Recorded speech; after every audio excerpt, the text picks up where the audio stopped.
Headed in with another reaction. Moved on back to making the case. Larry Bird. I mean, I ain't ready to see Larry Bird play, but let's see what they talking about. Basketball is special. The size of the court and the lack of pads or helmets give fans the most intimate experience of a team sport that exists. And because of the different styles that basketball allows for, players develop their own distinct identities and signature styles through their creativity, flair, and athleticism. And although no player succeeds alone, the scoring volume and two-way nature of the sport give individual stars a nearly unprecedented amount of control over the flow and outcome of a game. For this reason, players are constantly compared to their peers and to the legends of the past in order to answer the most hotly contested question in the sport. I never saw Larry Bird play. Ever do it. For many, the question is redundant. I wasn't even born. They believe in only one right answer, their answer. Others might have their own personal stance, but acknowledge one or two alternatives. But I believe that there's much more nuance to the question of greatness and more answers to it than you might think. By my count, there are 8 players in NBA history that have a substantial claim as the GOAT. It's a subjective thing, though. I can't give you a definitive answer. All I can do is make the argument. So today, I'll be making the case for Larry Bird as the greatest basketball player of all time.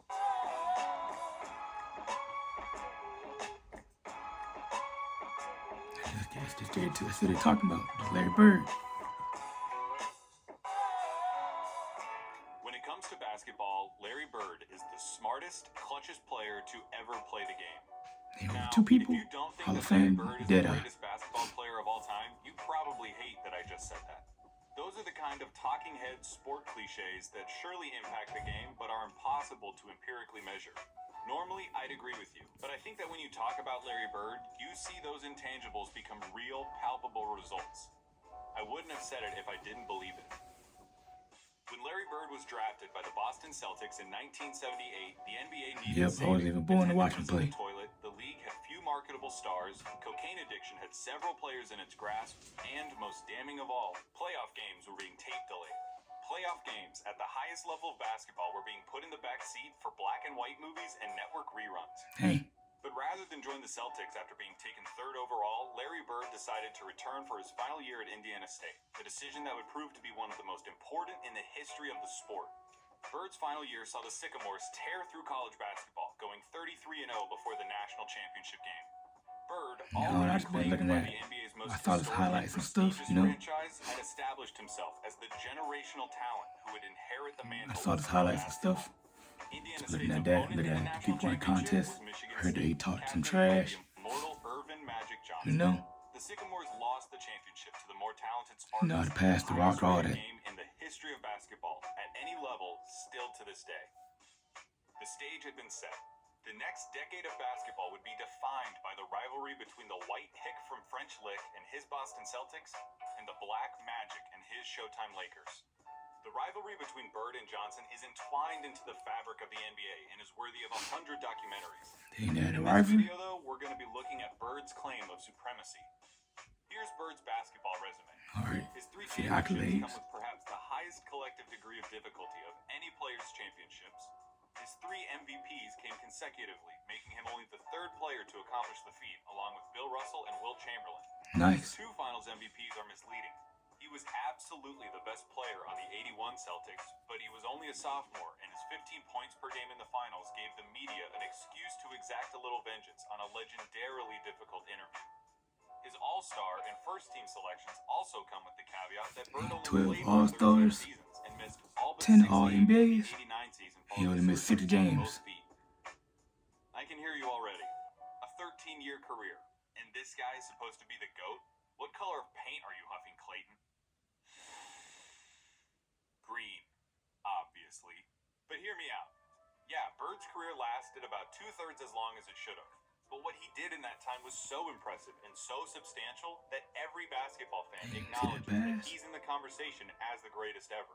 Doesn't it matter that those 13 years saved professional basketball, delivered a disproportionate amount of memorable moments, defined the golden age of the league, and produced a career by which all other forwards, before or since, are measured?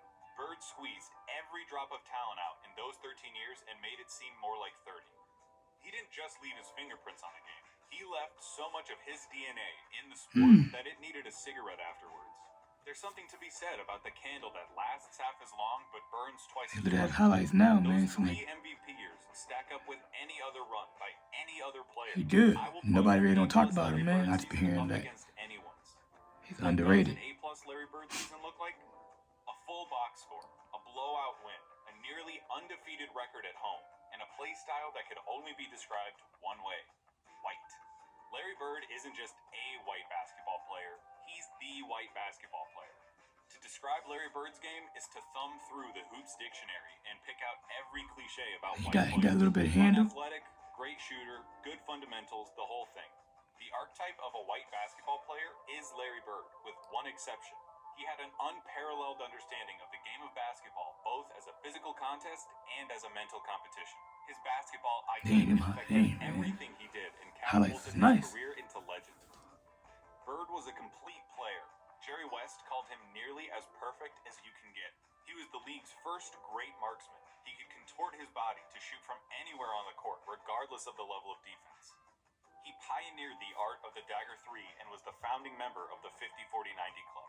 At 6'9", Bird's understanding of angles and coordination led to a higher rebounding average than Patrick Ewing, and it made him an impressively adept finisher in his younger years.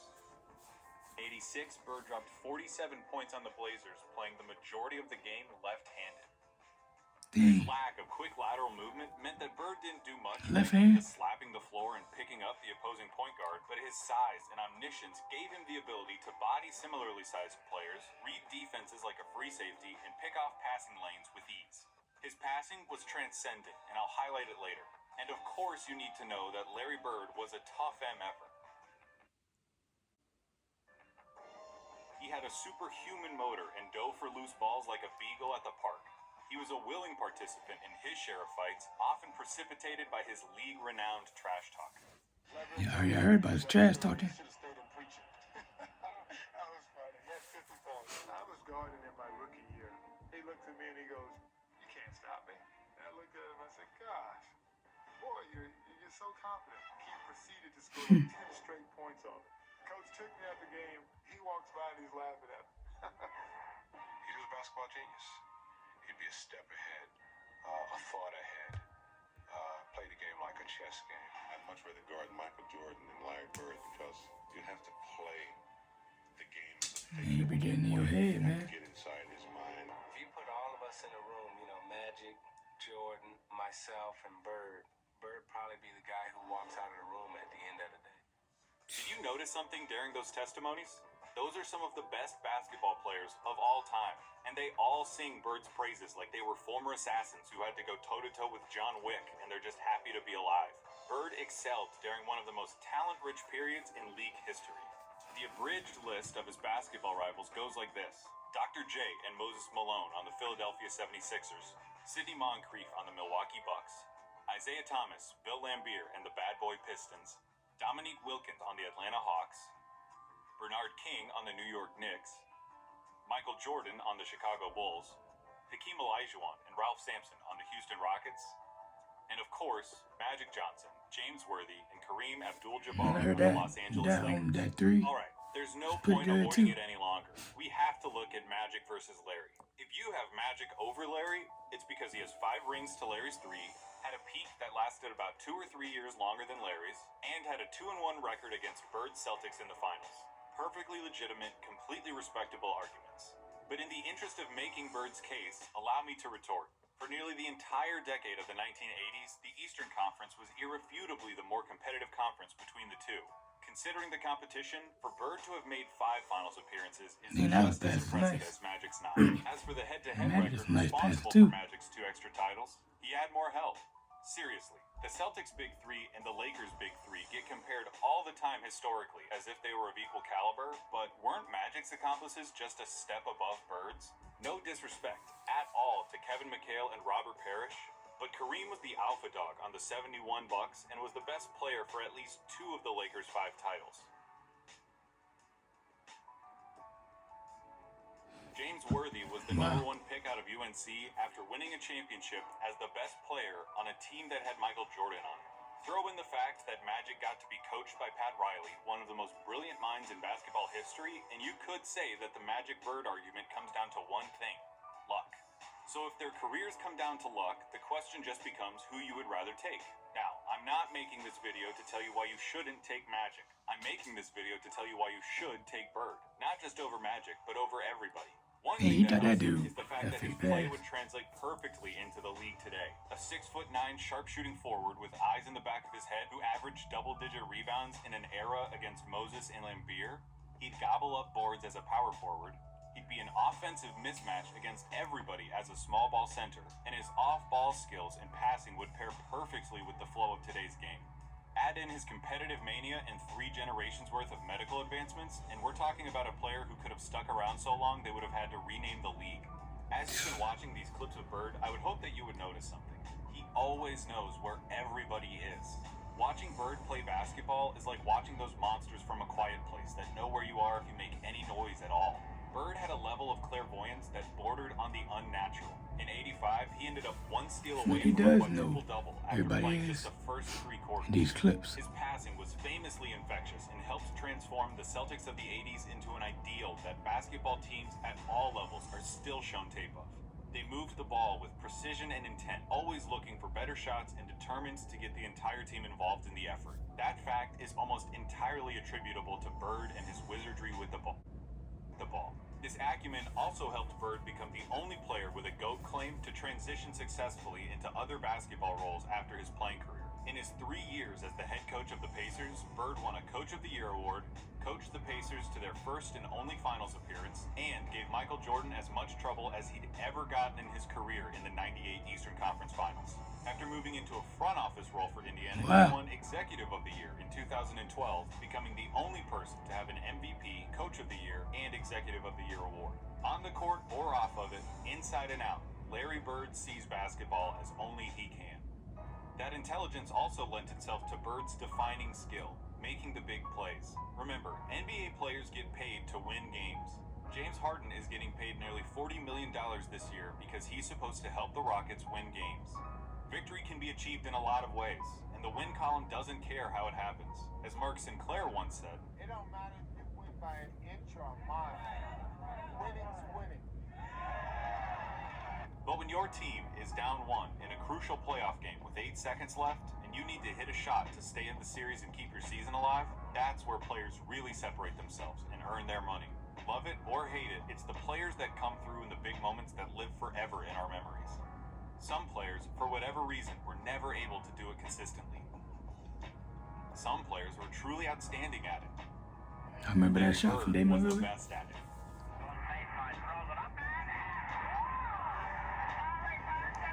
Clutch performer badge. Platinum. I'm not going to give you the stats about his field goal shooting under 2 minutes with a score that's this close, or tell you who has the most buzzer beaters, or any of that. Take that for data. I'm just going to show you clutch moments in clutch situations. 1985 against the Blazers. Bird drops 48 points, including this. Down 1 with 2 seconds left. Inbound pass to double team and Bird. Larry, fake, fall away. Over 2 people, man. It's crazy. 1985 against the Hawks. Bird sets the Celtics scoring record with 60 points with shots like these.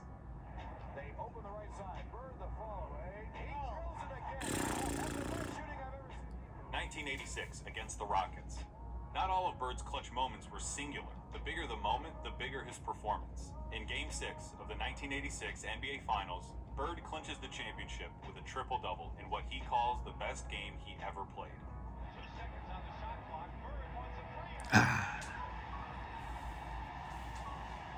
Get out there, man. 1987 against the Washington Bullets. Bird hits 1 shot to tie it before it's waved off because of a timeout. Hits another shot to tie it up for real. Crowd is standing up. It goes now to Bird. Bird goes up top. And then in double overtime, down 1, he does this. It's going to go to Bird. He's got a shot. Get it. Dang.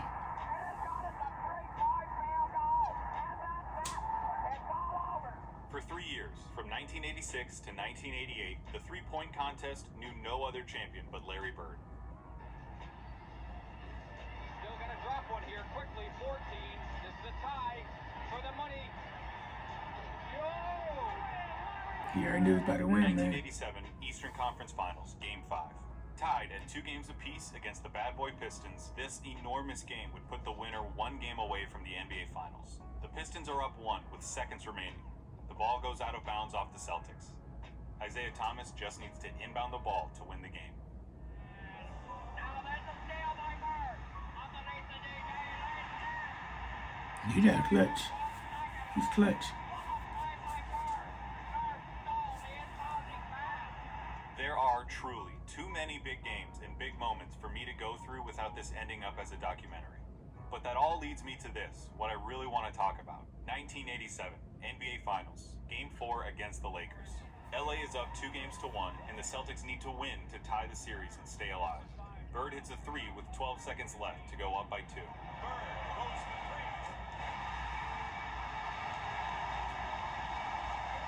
Green comes Yep, down he's and clutch. gets fouled with 8 seconds left.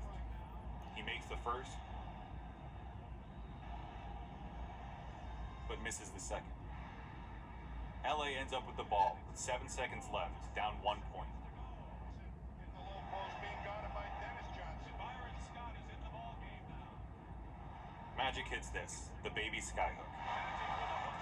Scores with 2. 2 seconds left, down 1. Dennis Johnson on the inbound. Bird fires it. What do you think happens? I bet it wasn't that. When I paused the tape and the ball was hanging in the air, you thought it was going in. Yep. Bird thought it was going in. Magic thought it was going in. I've seen this game before, and I still think it's going to go in. But it didn't. Pat Riley said it himself. We got lucky. And that, a missed shot in the NBA Finals, is why he's the clutchest. Because after he makes the big plays, has the big games, hits the big shots, time and time again, you expect him to hit every shot, to win every game. And in those fleeting moments when he doesn't, when he looks like a mere human, when he looks like everyone else who tries to do what he does, you just can't believe it. That's what Larry Bird did. He made the big plays so often, you thought he was going to make them every time. He helped turn basketball into a global phenomenon, paving the way for every Michael Jordan, Kobe Bryant, or LeBron James who comes through our lives. He played basketball in its purest form and captained a team that is consistently ranked among the greatest of all time. He has the 2nd highest win percentage in the history of the NBA, behind Magic by less than 1/2, Second 1% highest win percentage. about 10 games. He was the complete package, a player with no holes in his game whatsoever. They called him Basketball Jesus. He didn't get that name without doing something extraordinary. He saved basketball. And he did it by playing it better than anyone else. Here's Magic at Bird's retirement in 1993. Larry Bird said that there will be another Larry Bird one day.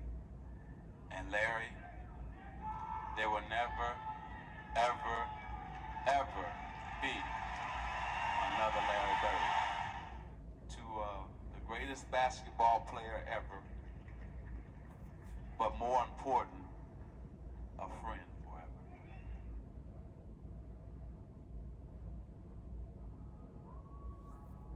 Hey everybody, thank you so much for watching. This was a really fun video to make, and I'm going to continue to make.